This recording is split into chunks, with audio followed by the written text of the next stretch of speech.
Let's say you're taking the passenger ferry boat from San Diego over to Coronado, okay? And you get off and you walk down the pier into the ferry landing toward all the restaurants and shops. Pause a moment and look. Just off to your right, there is a little sandy beach, and overlooking that beach is this condo complex. That's what's there now, but go back a little over a century ago and you know what was there? Something that looked like a castle right on the bay. Very strange. Joe Dittler is a Coronado historian. I was the editor of our city magazine many years ago, and our mayor called me up and goes, "Why don't you do something on that silent film studio in Coronado?" Of course, I didn't know anything about it. He was surprised. There was a studio here? They made movies?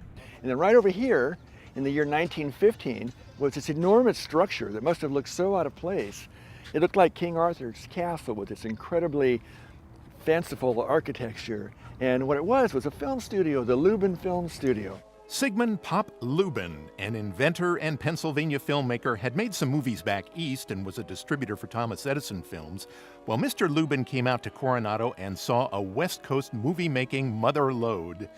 Back then, silent movies were the entertainment rage. Dozens of them, 2- and 3-reel melodramas created by the American Film Manufacturing Company in La Mesa, were shot there and in Lakeside with any background they could find. But Sigmund Lubin built his castle on the water.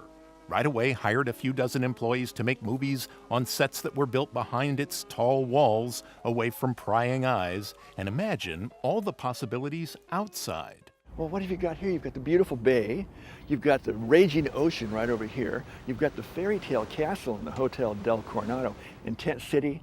There's so much to film. And then there were the polo grounds. And the polo grounds, well, hell, they had cowboys and they had horses. But what they didn't have was a way to preserve any of those old Coronado movies. There are bits and pieces of some of the work from Lubin's time, but nothing from Coronado. Joe has searched and researched, and he can't find a one of the estimated 200 made there. Well, that film that they used in those days was just, it just burned itself up over time. It wasn't stable, and there was no way then to protect it.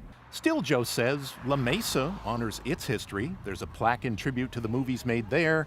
Why not a little historical marker in this city for everyone to see as they enjoy the walk and the water? It would be absolutely wonderful to have something here, even if it was just a little bronze plaque that commemorated the site where the Lubin Studios set in 1915. To tell the little-known story of Coronado's silent movie history, as we have done here on About San Diego.